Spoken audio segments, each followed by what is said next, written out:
Okay, so the problem solving for the unit. The first item was that no water is coming from your air water syringe.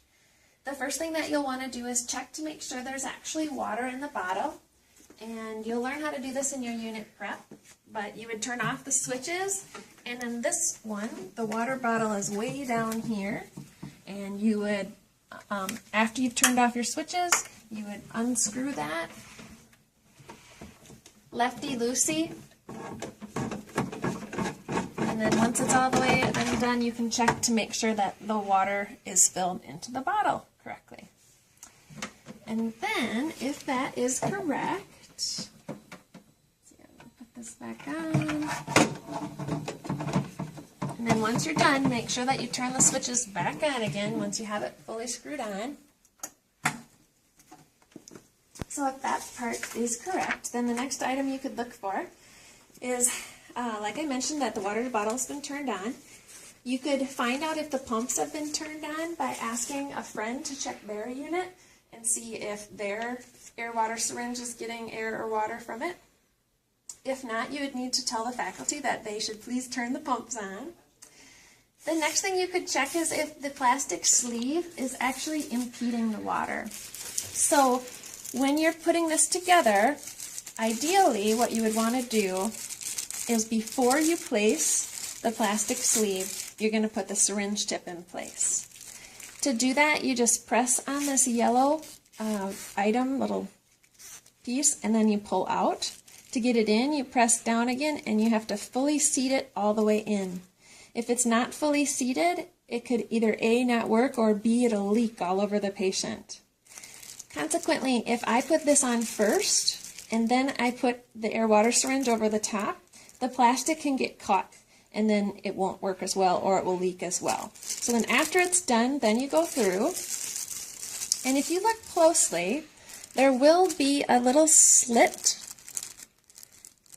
in the edge of one of the other side, and that's where the hole has already been made. So then you can just slide that right through, and then you're done.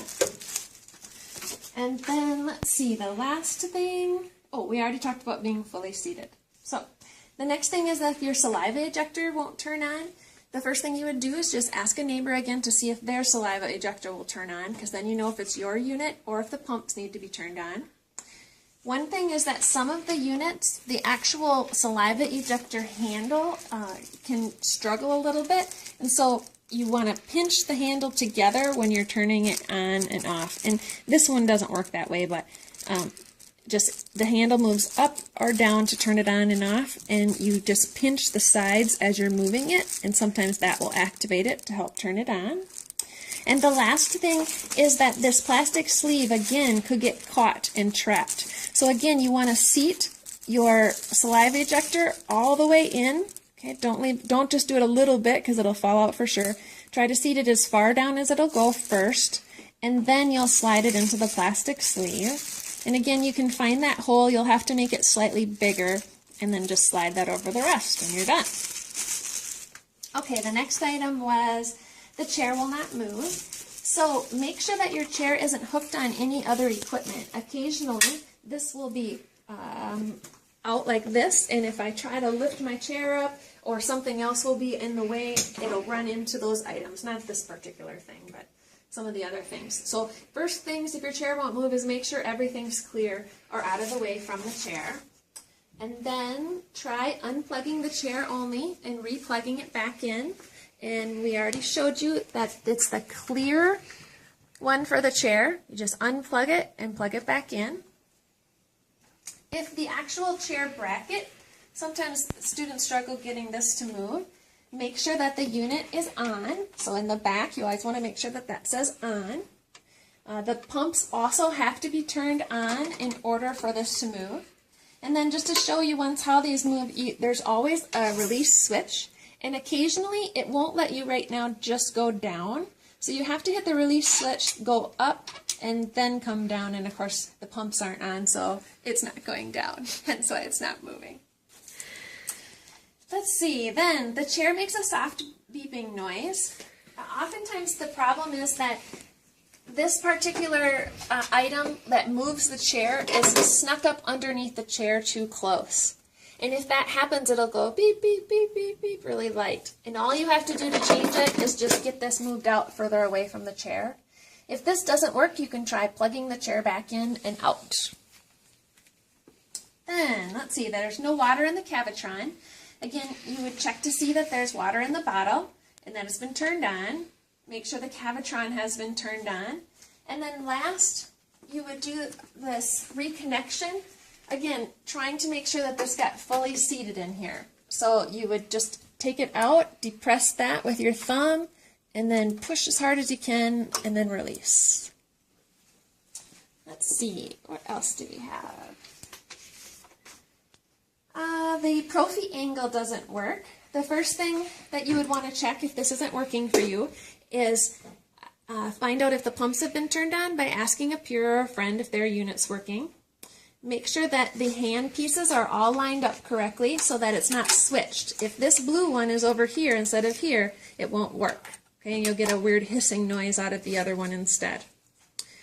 Let's see, what else? Make sure that all of them, the rest of them, are fully down. If this is kind of just laying there and not fully in the seat, it won't work either. So it has to be all the way down.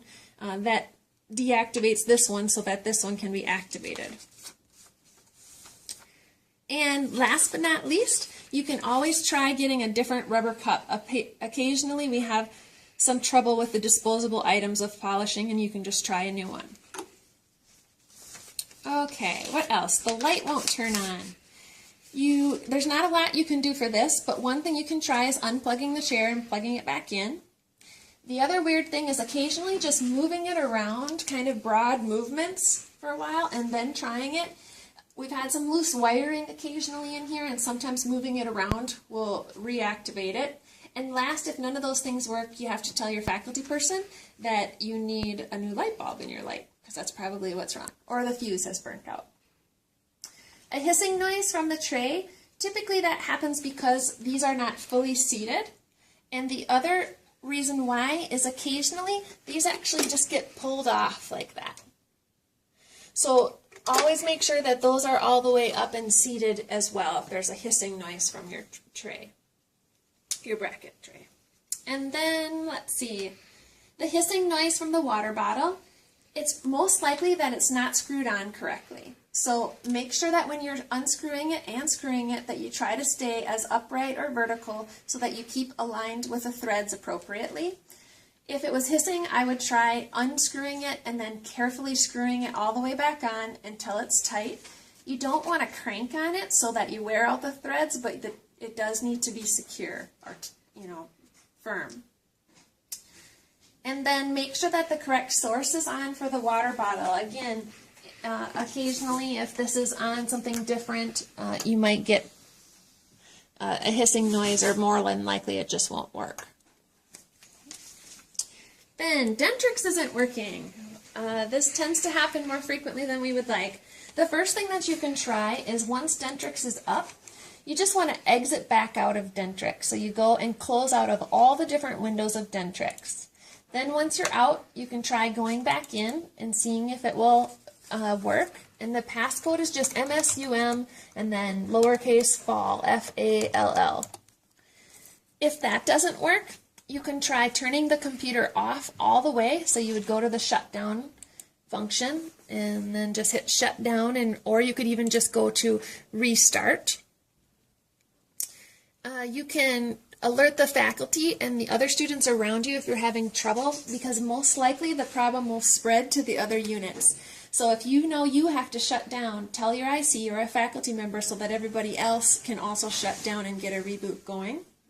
And the last thing I've seen happen before is occasionally there's no internet to the computer because the actual internet cord or the Ethernet cord isn't secured to the wall. So go and check that Ethernet cord as well. The last piece is if Blue Note's not working, as soon as you start the machine, you'll see Blue Note communicator come up. If this is all blank, that means that the server has not been turned on. So you need to tell a faculty, please go turn on the Blue Note server. You can also make sure that if the server hasn't been turned on, your peer or someone next to you, their Blue Note won't be working as well. If theirs is and yours isn't, then you would need to tell the faculty. Thanks for listening.